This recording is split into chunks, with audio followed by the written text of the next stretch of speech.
I want to run you guys down this market recap of 3/21/2025. We had a bearish bias. Our weekly drawn liquidity got met this today, and there was a lot of lessons today, right? A lot of people thought there should have been a retracement. It is supposed to be a Friday retracement because of the classification profile too. You know, why are we looking for a short still, right? There were multiple reasons, right? The first reason is that the drawn liquidity has not been met, right? Which is the market was near the weekly CRT low. The price was near, so the goal has not been met. And other than that, what else the goal was is the market was going to how can I say it in English?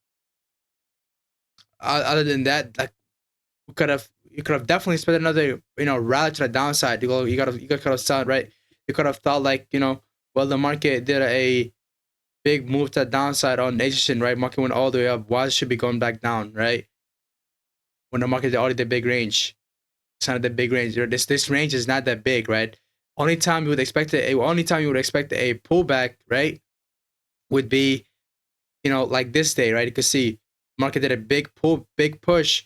So right below this low, you expect a retracement. So right when the market went right below this low, you expect a retracement back to the upside, right? And this day you will expect to move, right? Why? This big daily candle is not a big of a candle, right? It's not. He has it expanded all the way down, right?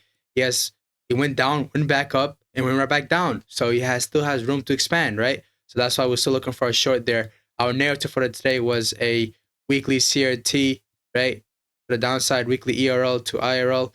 We had a daily ERL to IRL. Why does daily ERL to IRL not this fair value gap? Because this fair value gap has a CRT, so we're gonna go from this daily ERL to IRL right over here. And what else do we had here? We currently are, I think, if you can see in the market, are we building this? Okay, there's no daily fair value gap, but we're going from a daily ERO to IRO all the way down here. And on the 4-hour time frame, range high got pierced, range low got pierced. How does our range high? Weekly CRT high. How does our range low? Weekly CRT low. Why do we keep that as a range and not any of these other ones? Like, since this range that gives up first, it's subjective, right?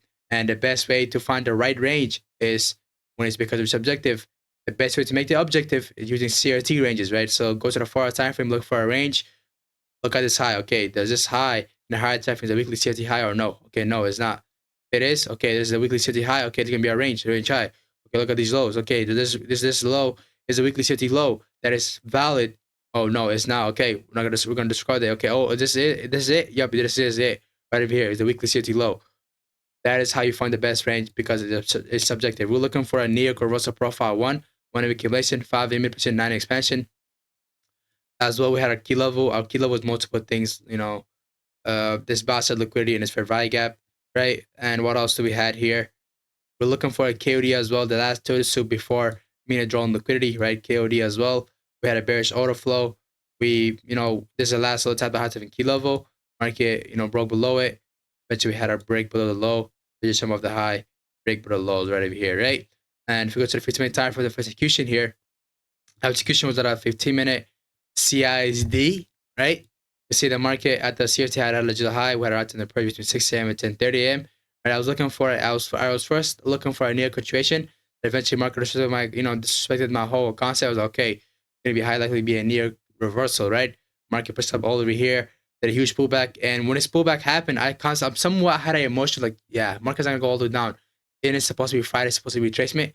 That thought came to my mind, but that thought that database is not confirmed, right? That is not. There's nothing backing it off, right? There's no data backing it off, right? When people say price should be retracement, it's fine. It's only a retracement if it taps drawn liquidity. Drawn liquidity has not been tapped, right? So there's literally no reason for me to be like, okay, yeah, market's gonna go up higher. Let me take a trade, right? And that thought was there for like a couple seconds and it just went away, right? So it was not a big problem, but what I'm saying, as you guys know, Friday will continue if the drawn liquidity has not been met, right? If the drawn liquidity is lower and the drawn liquidity has not been met, it will continue to the downside. So you're looking for a Friday continuation, not a Friday retracement, right? And it's big push to this big push happened to the upside. It scared a lot of traders like, yo, market's gonna go up high from here. Why should it go high from here? Because market, whoa, we just broke up the high, so we can look for a new high. No. Why? Why no? Because there's New-York reversals, right? New-York reversal profile 1, profile 2, right? 1 accumulation, 5 impulsion, 9 expansion. And what else? Is when you're selling, you want to sell in an expensive area, which is around here. When you're buying, you want to buy, in a short area like around here, right? You don't want to be buying in a medium. You don't want to be buying you don't want to buy around here, right? Do you want to buy around here? No, right? That's what you get wrecked. You want to buy around somewhere over here, right? Buying somewhere around here is good, but you want to sell up, right? So when you're selling, as much big push up to the upside should not concern you. It should just make you even better because okay, what does the market like to do? Market likes to take the opposite type of look. Market likes to take the if it's bearish, right? Bearish move. Market would take a buy side liquidity or do a total soup to the buy side and go to the downside, right? So there will be a bearish total soup before going to the drawn liquidity or bearish key level getting tapped or bearish key level getting tapped, right? Same to the upside as well. So if you're looking for a long, you want the market to go down first, then go up, right? So you can have a cheaper entry, you can have bigger take profit. It should not concern you, right? That problem, I did not have it. I just got a lot of concern about it. I don't know why, but for our market profiling, we had an expansion, retracement, expansion, reversal, retracement, expansion, retracement, expansion, retracement, expansion. You can see right over here, right on where it hit 10:30 a.m. is when the market started moving, right? This pullback to the upside, I didn't care about it. Why? Why was majority still here, right? Why didn't I care about this pullback? Why didn't I think about it going back up, right? Going closing for the Friday close for the retracement. The reason this pushback to the upside did not even phase me because drawn liquidity has not been met. Weekly is right by the weekly CRT low, so it's high likely to meet this weekly CRT low, right? Other than that, is it survived to 10:30, right? It survived to 10:30, and after 10:30, market will move in one direction, right? Market move literally 10:30 got hit, literally one direction, right? So that as well, and you're wondering, did you take it straight? I did not take it straight. Why did I take it straight? Market never offered me a setup, right? Market did give me a setup, but it gave me a setup to the body, right? And you can see this body to my initial take profit. As you guys know, I have a initial take profit goal, right? I don't go for, because these goals, yes, these are my take profit as well, but they're bonus reward, right? So I always want to leave the trade with a fixed 2RR, right? So I was looking for a fixed 2RR, and which another guy, which probably wondering like, yeah, that's not always gonna be a fixed RR. Yes, but guess what? Quality over quantity. There's gonna be times when there can be times not, right? And my time is to focus on the time will happen, right? Not at times that I'm not gonna go and try to force a trade like this, right? So I was waiting for a threshold, right? You tap the body. I was waiting for a threshold entry. Why? Because market right over here had a big candle, so I was looking for a threshold because the body was kind of big. Sometimes sometimes we retrace it up, threshold, something will not, right? But even this setup right over here, if the body would have offered the 2RR, I would have taken it, right? Because you guys know, market will always not go to the threshold. Market will not always, if it's a big bulky candle, there's like a 60% chance of it going there and a 40% of it not reaching to the threshold. In this case, it did not retrace to the threshold, right? Just pushed down, right? But yeah, if it gave me 2 hours, that's what I should go. I would have taken it, right? I would have not entered out of threshold simply because of, market has a high chance of not retracing. And the only time, you will have a chance of retracing to the body is through your feelings, right? You gotta know, okay, will the market retrace? You gotta go based on during those times.